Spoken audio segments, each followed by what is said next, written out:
Bonjour à toutes et à tous, je suis très heureuse de vous retrouver pour cette nouvelle édition de Business Africa, votre magazine de l'économie et de l'entreprise. Et comme vous le savez, aujourd'hui encore, 150 $ à gagner en fin d'émission avec le jeu Business Africa. Mais tout de suite, voici les titres. Deux bourses d'Afrique centrale réunies en une seule et des investisseurs enfin convaincus. La bourse de Douala sort de son sommeil.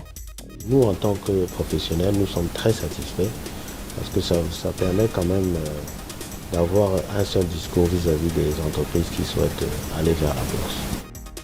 Arbitrer entre l'accès à l'électricité et les moyens de subsistance des communautés du fleuve Congo, c'est le dilemme du barrage Inga 3. Dans notre entreprise ici, il y a coupure chaque jour, surtout quand il fait très chaud. Donc quand il fait très chaud, nécessairement il y a coupure. Attention aux faux médicaments, plusieurs pays dont le Congo-Brazzaville sont toujours en proie au trafic de médicaments falsifiés ou mal dosés. Jusqu'à présent, vraiment, on fait un bon boulot. Il n'y a pas d'inconvénient. Même mes enfants, lorsqu'ils sont malades à la maison, c'est les produits que je donne. Nous, on ne paye pas les produits français parce qu'on n'a pas l'argent pour payer les produits français. C'est l'histoire de deux marchés financiers de la CEMAC, la communauté économique et monétaire de l'Afrique centrale, qui ont fusionné. La bourse de Douala et la bourse des valeurs mobilières de l'Afrique centrale de Libreville ne font plus qu'une. Cette nouvelle bourse régionale, située à Douala, a eu du mal à convaincre des investisseurs plutôt frileux. Mais depuis quelques mois, plusieurs émissions obligataires et un regain d'intérêt dans le compartiment des actions changent la donne. Pour en savoir plus, Aboubakar Mounchili a visité cette bourse, porte d'entrée d'un vaste marché financier régional. Regardez. Voici le siège de la Bourse des valeurs mobilières de l'Afrique centrale, la BVMAC, en plein cœur du quartier d'affaires à Douala, la capitale économique du Cameroun. Il y a presque 2 ans, elle est devenue l'unique bourse de la sous-région. Un véritable espoir en zone CEMAC, la communauté économique et monétaire de l'Afrique centrale.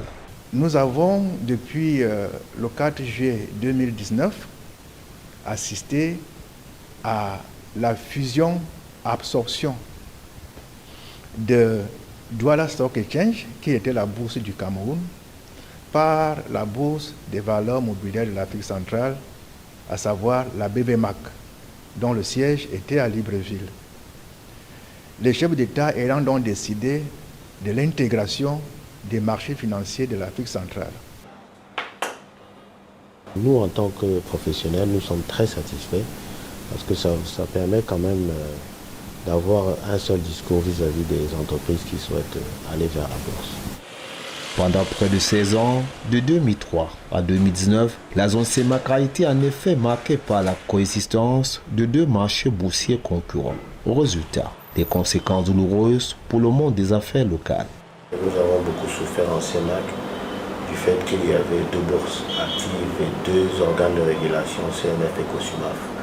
Donc ça ne permettait pas aux émetteurs, à tous ceux qui voulaient arriver à la bourse, de pouvoir choisir une place financière ou une autre.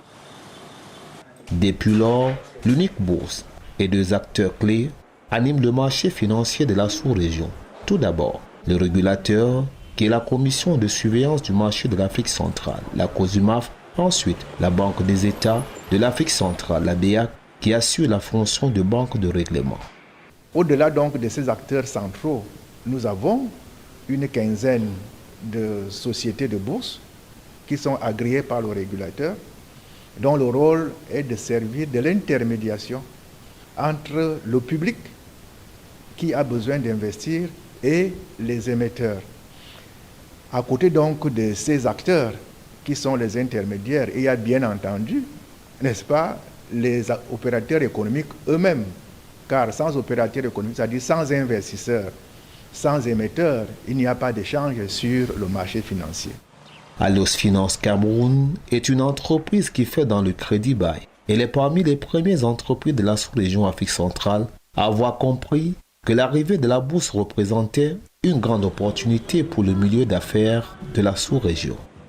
Pour l'expérience, au début on avait quelques interrogations, Mais je dois dire que ça a plutôt été une belle expérience, une belle réussite.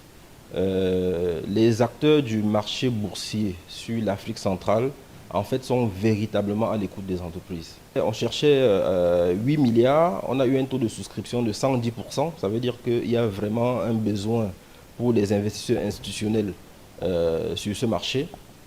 Aujourd'hui, depuis 2-3 ans, on est coté à la bourse de Douala et ça se passe très bien.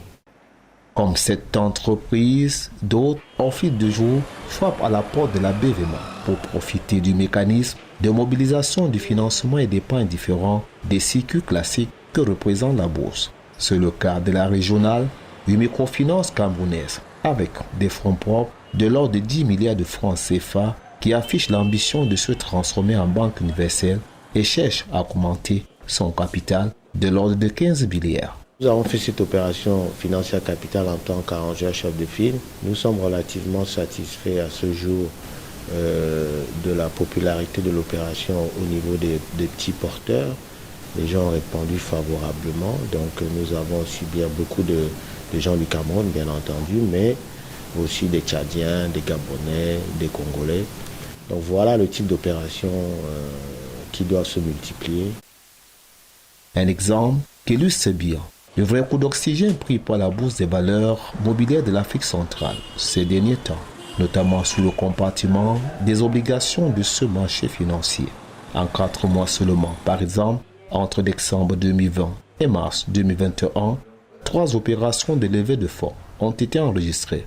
D'autres emprunts et l'introduction en bourse des sociétés publiques venant de différents pays de la CEMAC sont annoncés et attendus à la bourse régionale.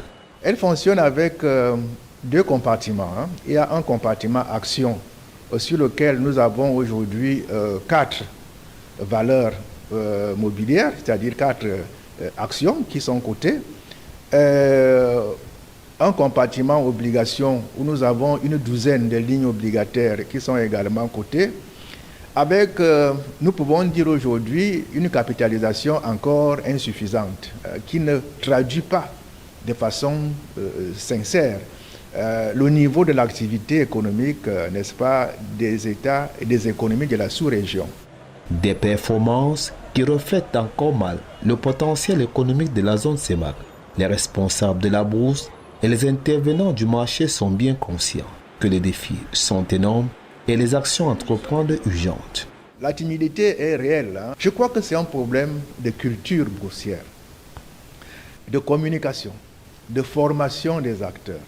Alors, nos programmes aujourd'hui vont dans ce sens, essentiellement, à savoir promouvoir l'espace de la bourse mobilière des affaires, de la bourse valeur mobilière de l'Afrique centrale à Douala, rendre la place attractive, rendre la bourse au niveau des étudiants, qu'elle soit quelque chose qu'ils prennent en compte dans leur formation, pourquoi pas au niveau de l'école primaire. Il faudrait que depuis la base jusqu'au niveau le plus élevé, les acteurs, les populations puissent comprendre que la bourse est un moyen essentiel pour promouvoir le financement de leurs activités, pour pouvoir permettre de placer leur épargne dans un créneau qui est sûr et crédible. C'est donc le travail que nous sommes en train de faire. On ne peut pas avoir une économie de la CEMAC qui n'a pas un marché boursier performant. On ne peut pas se passer d'une bourse. Donc il faut absolument que la bourse vive. Donc nous travaillons aujourd'hui beaucoup sur le cadre réglementaire pour changer, améliorer les différents textes réglementaires CEMAC afin de rendre le cadre réglementaire et la bourse beaucoup plus compétitive. La zone CEMAC est condamnée à avoir un marché financier performant si elle veut poursuivre et asseoir son développement économique. La batterie des mesures incitatives, la volonté affichée des acteurs et l'engouement progressif des entreprises pour la bourse des valeurs mobilières de l'Afrique centrale sont des preuves que l'espoir est possible dans cette sous-région du continent africain.